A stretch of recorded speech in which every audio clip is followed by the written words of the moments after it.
So we're now with Caroline White, who has worked in elite sport, especially with football and working within the FA, and is now working at Birmingham University. So I'll pass Caroline over to give a little bit of an origin story and how she got into work in elite sport and with the FA. Thank you.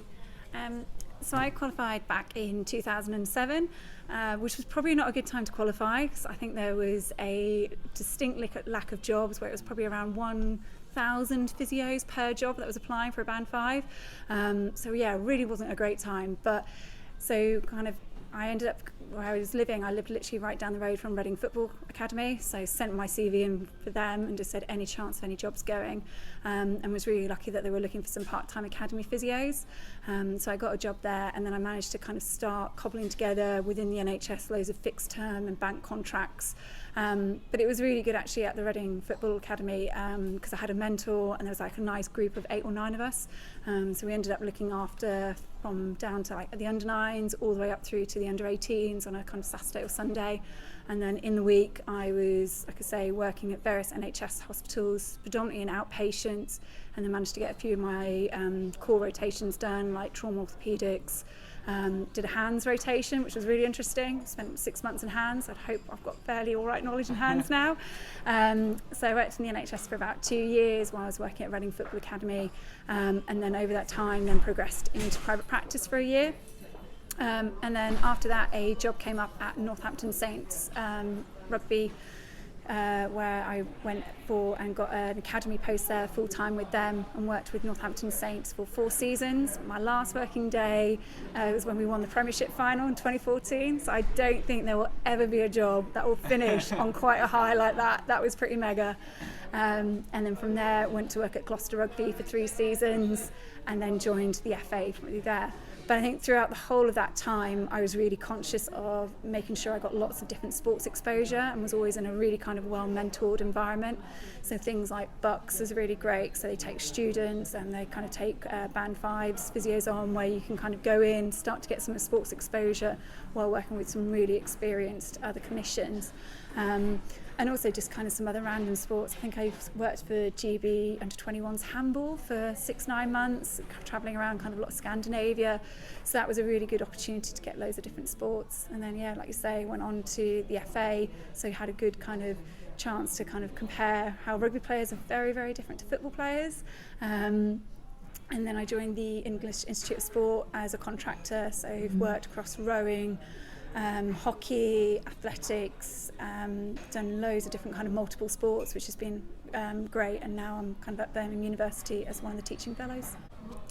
So going on your presentation, which was around salvageable injuries, we just wanted to ask what is a salvageable injury to start off with, just so everyone understands, and how is it defined in the context of the international games? So salvageable injuries is an injury that we coined at the FA. So it's an injury that it's either recoverable or redeemable within the duration of the camp. So it's being mindful of that camp duration. So it could be, for example, in our YDP, in our youth development phase, we have a lot of 4-day camps. So suddenly kind of the chances of returning certain injuries is a little bit more limited on those 4 days, and then all the way up to our major tournaments, which could be 33 days. So it's an injury that occurs within that camp. Can you return it before the end of that camp ends? So a little bit more on sort of what was in the presentation, and I think this was maybe the first presentation of the day that actually compared males to females, which I thought was quite good. The different phases in terms of how the FS separated up was quite interesting in terms of the rate that injuries occur, and the one specifically on hamstrings that we were talking about just before we started.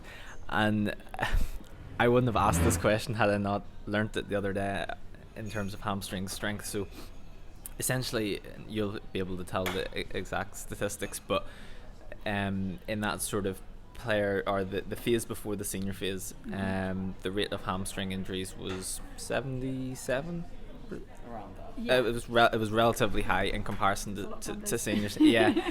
And the question that I was kind of getting to was, in terms of the physiology of the athlete at that age, does that predispose them to potentially a higher risk of a hamstring injury? So I'm not going to be able to remember the reference for this, but the work in Australia, when they're looking at isoprone and Nordics in terms of the number of newtons that they can generate with their hamstrings, they kind of propose that anything above 300 newtons, the rate of injury incidence goes down to sort of 0.2, 0.25, whereas what you would kind of almost expect in that younger age group, where they can maybe only produce between sort of 150 to 250 newtons, that the rate is actually considerably higher. Within that kind of population, would you find that their just core hamstring strength is actually maybe a cause for a higher incidence of hamstring injuries? Yeah, no, a really good point, and I think it's something kind of true across all kind of the different phases. So just to recap, so we've got the youth development phase, which is the under 15s to under 17s, where we didn't find too many hamstring injuries. Then the under 18s to under 20s, which is our professional development phase, where we had a higher injury incidence in hamstrings, but also quite a high salvageability rate. So we were able to return majority of those hamstrings round, comparison to our men's under 21s and seniors, which had a low incidence rate, but also it was around 30%, I think it was, that were salvageable within that camp time frame. So definitely agree, kind of muscle strength is a huge aspect of that. But I would say we've seen players in the YDP, like under 17s, hitting 300 newtons on an odd board, or doing either a Nordic or as an isometric. So that's why it'd be really good to kind of compare that data to our physical profiling. So we do a huge battery of physical profiling, probably around 3 to 4 times of the season. However, it may not be all the players, because it could be whoever's invited into that camp we test. But I'd hope that we'd have better data in our PDP, where there's probably less interchangeable players than we do see in the youth development. So definitely agree, kind of there's a strength aspect. But also in our PDP phase, we were kind of talking around earlier, is that we the under 17s is when they do the Euro qualifiers and have a Euro championship. If they do successful in that and hit either in the top 3 in the women's game or top 5 in the men's game, they can progress through into the World Cup stages. However, the World Cup is then played in the PDP phase. So it could be that those players in the PDP phase are exposed to higher match intensity, which could be why we're seeing a few more hamstring injuries, that suddenly the intensity has been ramped up in that higher age group. But definitely agree that what we know is a strong hamstring is a protected hamstring.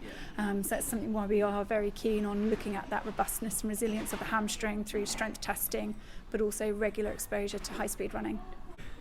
You had kind of said, probably to the surprise of everyone, about how a calf injury is more salvageable than a quad injury. Mm-hmm. Why do you think that is?